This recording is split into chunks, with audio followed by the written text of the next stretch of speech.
A bold red sign blared, "Private O land. Entry restricted to residents with permits. Violators will face legal action." There stood Derek Vance, lean and exuding unearned confidence, clad in a reflective vest emblazoned with Silver Pine's HOA enforcement.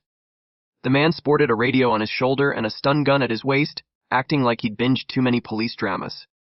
I lowered my car window, keeping my composure. "We're just going to our cabin up the hill," I told him. Derek didn't flinch. "No permit, no passage," he barked. "This road's under our control now." "Turn back." I arched an eyebrow. "We've driven this path for 2 decades. I own the land it crosses."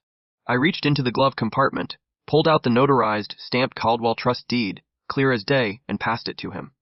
Derek gave it a cursory look before pushing it back. "This doesn't matter," he sneered. "Silver Pines OA took charge in February. This is our territory." In the back seat, Sophie gripped Lauren's hand, her eyes wide with worry. Liam, usually chatty, went completely silent. Lauren leaned forward, her tone firm yet pointed. "This is our land. You can't block our access." Derek smirked, clearly relishing the moment. "Take it up with the board if you don't like it. For now, you're trespassing." I felt my heart beat in my throat but stayed calm. This guy had no clue who he was dealing with. Derek wasn't just a power-hungry jerk.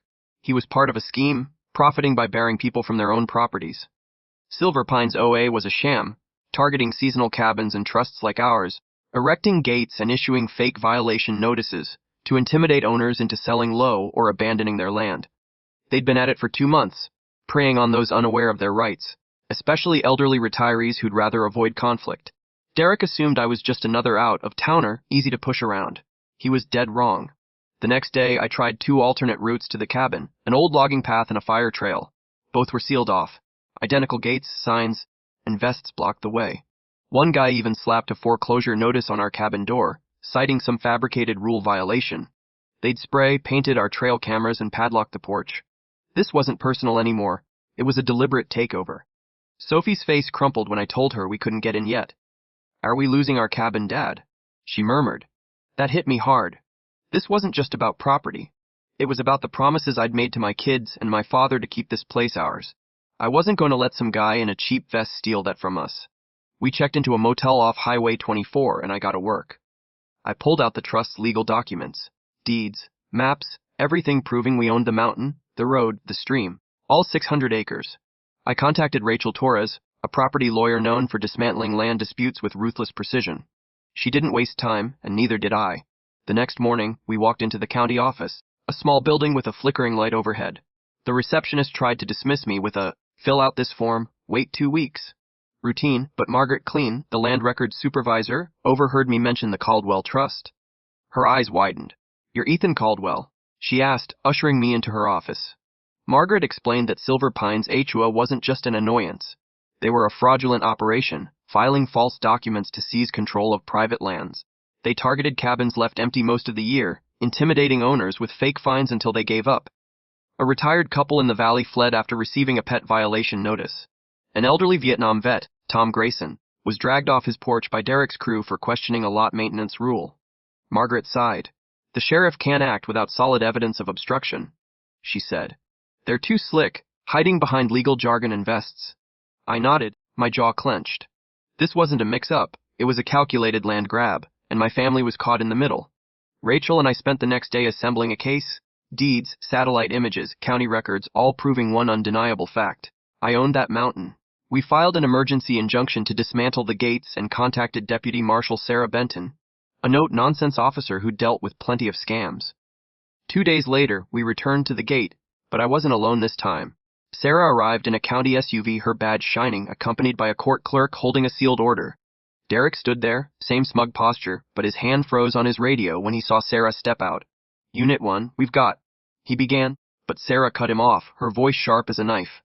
"This gate violates county law and private property rights," she said, brandishing the court order. "The Caldwell Trust owns this land, this road, everything you're standing on. Take it down, or you're under arrest." Derek's face paled, but he tried to deflect. "This is a mistake," he stammered. Sarah didn't let him finish. "You were misinformed," she said, "and you didn't bother to verify." She signaled her deputies, who approached with zip ties. Derek stood frozen as they cuffed him for trespassing and obstruction, his radio silent. No shouting, no chaos. Just the click of cuffs and the whisper of the wind. A county crew arrived with power tools, sparks flying as they sliced through the gate's steel beams. The concrete posts were yanked out like decayed roots, and the threatening sign was tossed into a trailer like garbage. Neighbors began to gather. People who'd been harassed by Derek's crew joined in too. An older man in a flannel jacket raised a fist, and I nodded back. For the first time in weeks, the mountain felt liberated. We drove to the cabin that afternoon, the road clear, the air crisp. The place looked familiar, but there were traces of the ordeal. Faded tape from the fake foreclosure notice, footprints on the deck. Sophie ran to me, her hug so tight I could feel her heartbeat. "Are we home, Dad?" she asked, her voice trembling. I knelt down, meeting her gaze. "Forever," I said. "This mountain belongs to us, and no one's taking it away."